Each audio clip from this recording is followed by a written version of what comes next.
Bermula jalan makamnya taubat, syarat diterima segala ibadat. Tanpa taubat amal tertebat, tiada guna segala keramat. Ibarat periuk dijilat api, hitam berjelaga kotor sekali.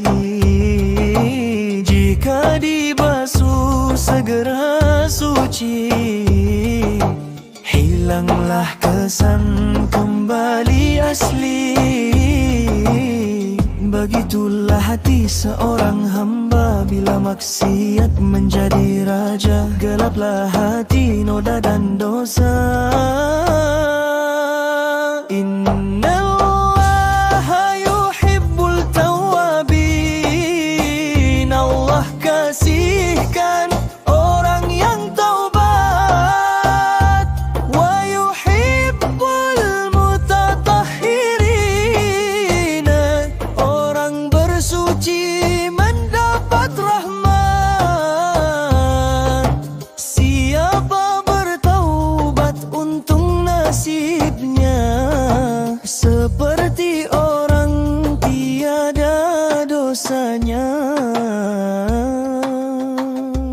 Hanyalah jauh hari kenal manikam, tahu nilainya si batu nilam. Begitu beza orang berilmu dengan yang jahil menipu kalbu. Ayolah kawan bersungguh hati, taubat sentiasa sebelum mati. Moga diterima ilahi Rabbi. Innallaha yuhibbul tawwabin. Allah kasihkan orang yang taubat, wa yuhibbul mutatahhirin. Orang bersuci mendapat rahmat. Allah wa yuhibbul tawwabin. Allah kasihkan orang yang taubat, wa yuhibbul mutatahhirin.